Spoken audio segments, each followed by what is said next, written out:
Hello friends, মণিমালাস গার্ডেনিংয়ে আপনাদের স্বাগত। আজকে পুরনো মাটিতে কীভাবে পদ্মের টিউবার প্রতিস্থাপন করব সেটাই আপনাদের সামনে তুলে ধরব। তো আমি গামলার মধ্যে দেখুন কিছুটা গোবর সার নিয়েছি। এই গোবর সারটা 2 ইঞ্চি লেয়ার দেব। 2 ইঞ্চি মতো এটা লেয়ারিং করে তারপরে পুরনো মাটিটাই আবার কিছুটা সিউইড আর হিউমিক মিশিয়ে টিউবার প্রতিস্থাপন করব। আমি টিউবার তুলে নিয়েছি আর পুরনো যে মাটিটা ছিল সেটাই বালতির মধ্যে তুলে রেখেছি। এটা পুরো পাঁক মাটি তৈরি হয়ে গেছে দেখুন।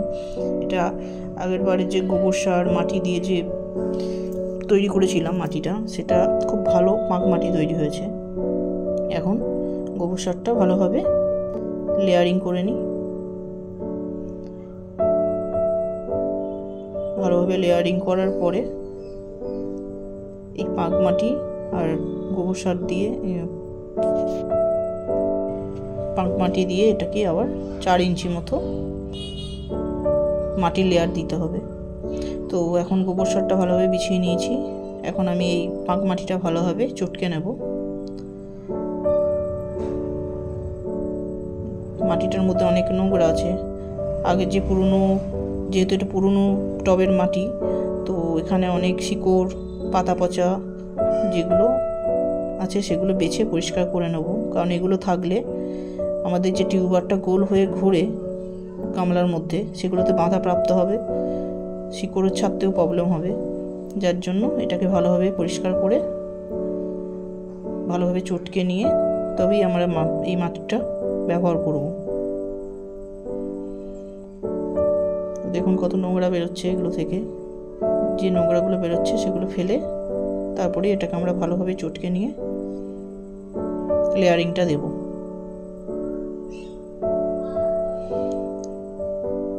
দেখুন মাটিটা দিয়ে দিয়েছি। গোবর সার 2 ইঞ্চি মতো দিয়েছি আর মাটিটা দেব 4 ইঞ্চি মতো।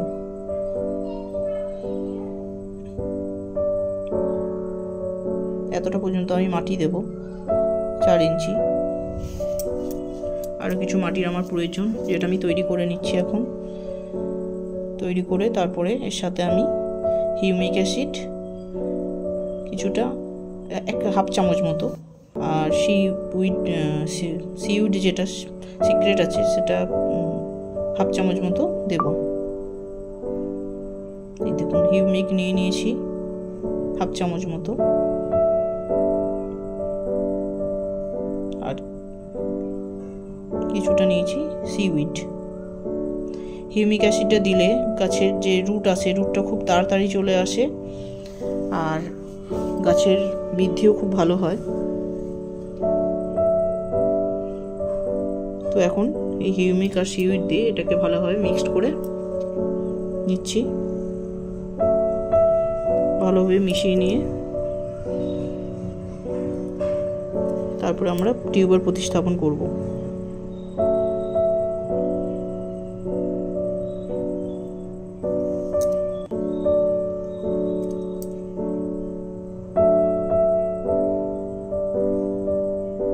দেখুন 4 ইঞ্চি মতো লেয়ারিং করে নিয়েছি মাটির। গোবর সার 2 ইঞ্চি দিয়েছিলাম, তারপর মাটির লেয়ারিং করেছি 4 ইঞ্চি মতো। আমি এভাবেই করে থাকি পদ্মের টিউবার প্রতিস্থাপন প্রতিবারই, খুব ভালো ফুল পাই। আর এবছরে যে এই আইডিটা লাগাচ্ছি এটার নাম হচ্ছে বুচা। এটা আগের বছরও আমি করেছিলাম, খুব বড় সাইজ, খুব ভালো ফুল পেয়েছিলাম। আইডির যে ফ্লাওয়ারটা হয় সেটা খুব বড় সাইজের হয়, কালারটাও অসম্ভব সুন্দর।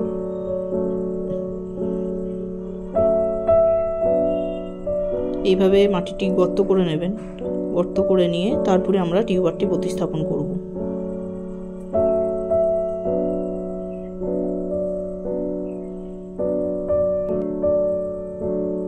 এবার একটা খুব ভালো হেলদি টিউবার নিয়ে আমরা এখানে বসাবো। দেখুন টিউবারটা কতটা হেলদি, খুব ভালো এবারে টিউবার পেয়েছি।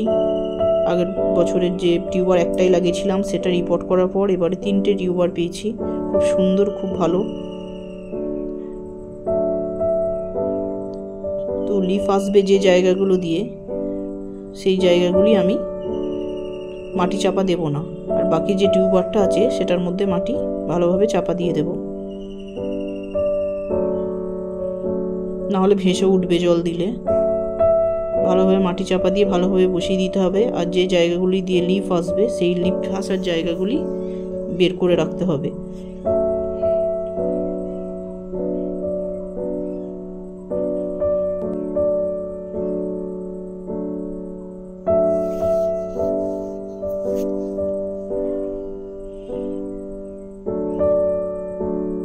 এগুলো লিফ আসার জায়গা, এগুলো একটু বের করে রেখেছি আর বাকি ভালোভাবে মাটি চাপা দিয়ে দিয়েছি।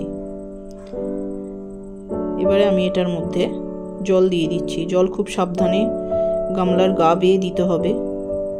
মধ্যেখানে জোর জল ঢেলে দিলে টিউবারটি ভেসে উঠবে। আস্তে আস্তে গামলার গা বেয়ে সাবধানে জল দিতে হবে। এটা আমার যে টিউবার আগের যে গামলার মধ্যে স্টোরেজ ছিল বৃষ্টির জল, সেই বৃষ্টির জলই আমি এর মধ্যে দিচ্ছি। বৃষ্টির জল তো খুবই ভালো সার গাছের জন্য। গামলার মধ্যে যে জল স্টোর রেখেছিলাম এই যে এখানে, সেই জলটাই আমি আবার এর মধ্যে দিয়ে দিচ্ছি।